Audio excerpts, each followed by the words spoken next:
Salut la team, content de vous retrouver. Aujourd'hui, c'est la journée des news. Comme d'habitude, le furet et allez vous chercher de l'info. Maurice, il va nous monter tout ça. Et moi, je suis là pour vous le raconter. Générique Maurice.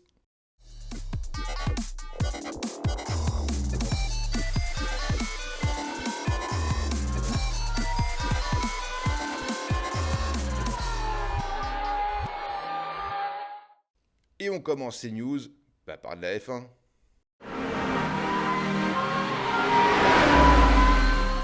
Grand Prix de Zandvoort alors. Vraiment un joli tracé déjà, j'ai aimé le tracé, j'ai aimé le fait que ce soit très sinueux, que ce soit pas très large. Les batailles auraient pu être plus intéressantes, mais je pense qu'il va falloir attendre les nouvelles Formule 1. Sinon, très très belle victoire de Max Verstappen devant son public, hein. Ça c'était presque à prévoir on va dire, mais c'était très joli.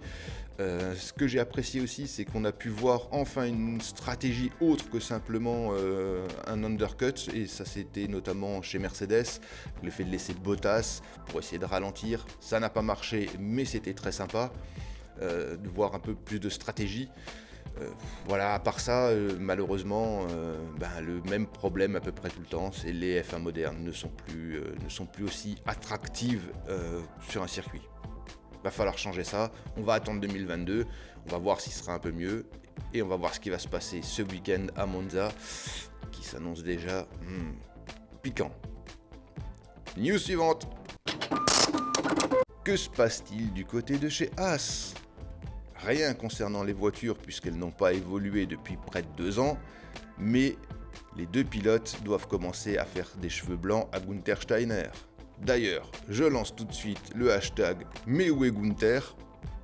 On le voit plus en ce moment, j'espère qu'il va bien, mais malheureusement, on le voit plus trop à la télé. On en verra peut-être plus sur Netflix.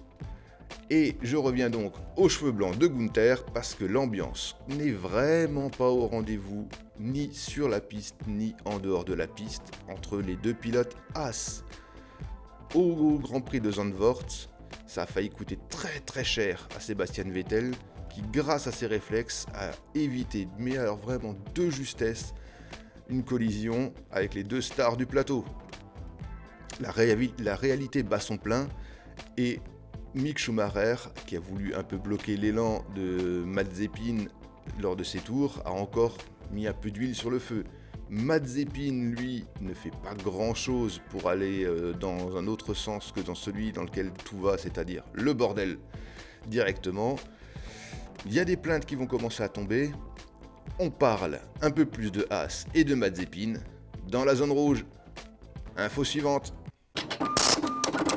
Le nouveau coéquipier de Lewis Hamilton est connu depuis près d'une semaine et c'est évidemment George Russell qui intégrera l'écurie à l'étoile la saison prochaine. Malgré l'envie de Lewis Hamilton de pouvoir changer de statut en prenant sous son aile un jeune apprenti, le pilote qui devrait tirer son épingle du jeu de tout ça, c'est bien Max Verstappen. Max a commenté la venue de George Russell chez Mercedes en signifiant qu'il était très heureux de la progression du pilote et qu'il méritait amplement sa venue chez Mercedes. Maintenant, au vu du Grand Prix de Bahreïn de la saison dernière où George Russell a piloté la Mercedes de Lewis Hamilton, qui était forfait cause Covid, on a pu voir que George Russell avait un énorme rythme. On se pose la question de savoir qu'est-ce qui va se passer la saison prochaine. Est-ce que Lewis Hamilton laissera un peu sa place à George Russell, ou est-ce que George Russell engagera un combat à la Rosberg-Hamilton ?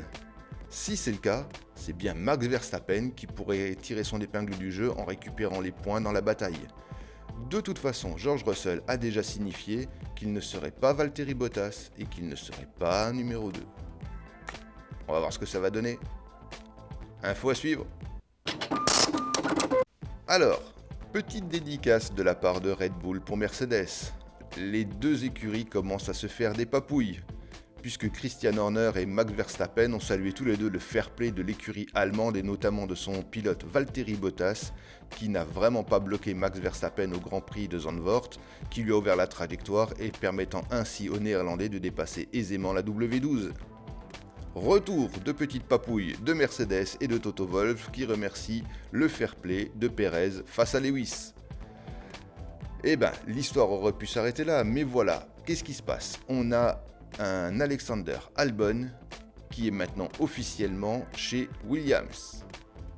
Williams, qui est motorisé par Mercedes, et Alexander Albon, qui est sous contrat Red Bull. Et donc, Toto Wolff a bien demandé à Red Bull de laisser Alexander Albon, de casser le contrat d'Alexander Albon, de ne plus le mettre sous contrat Red Bull à cause des problèmes que ça peut poser, tout le monde le comprend aisément. Maintenant, on va voir ce que ça va donner. Albon, en tout cas, a été validé chez Williams. Et ben, on va voir ce que ça va donner. Info suivante. Le mercato Formule 1 est quasiment fini, il ne reste plus qu'une seule place à prendre et elle est chez Alfa Romeo. Alors, nouveau pilote, ancien pilote, jeune rookie, issu de la Formule 2, on va voir ça, pour l'instant pas d'annonce.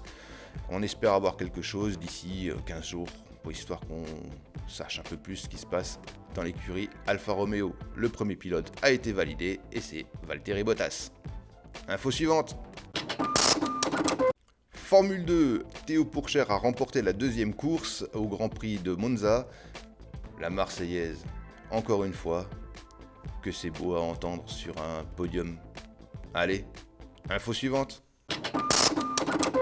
Autopromo, vous pouvez d'ores et déjà nous retrouver sur Twitter, puisque maintenant on fait partie un peu de la twittosphère, hein. On est un peu plus présent là-dessus, donc on a Instagram, on a YouTube, et maintenant on a Twitter.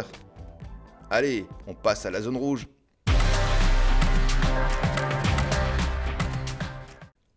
Zone rouge et on revient sur As.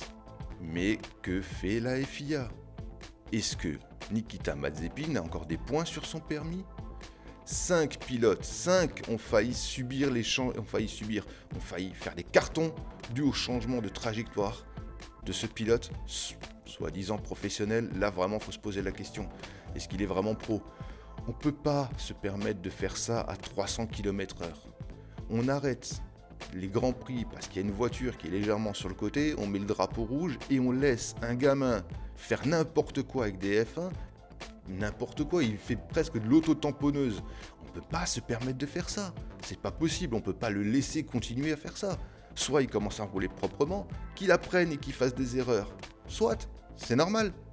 Mais pas ça. Pas des changements comme ça de trajectoire. En plus, tu te bats pas pour la première place, tu te bats pour être dernier ou avant-dernier. Ça suffit maintenant. Il faut arrêter. Avec les derniers événements survenus, les pilotes qui risquent de retrouver, ils risquent tous de se retrouver devant la commission. Là. C'est quoi ça? Le duel est devenu vraiment trop dangereux entre les deux pilotes As, et l'animosité qu'ils ont entre eux se ressent sur la piste et en plus met en danger non seulement les pilotes As, mais en plus les autres.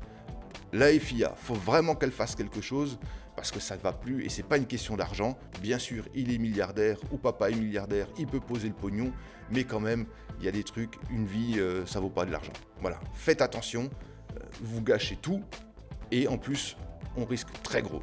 Donc la FIA, carton rouge, actionne un peu là parce que ça va pas. Et Gunther Steiner, sortons un peu les doigts et fais-nous un management un peu plus dur là sur tes pilotes parce que ça va plus.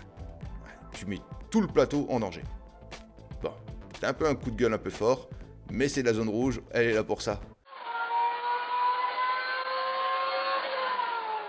Comme d'habitude, je vous dis, likez, partagez, commentez, faites ce que vous voulez. Restez vivants.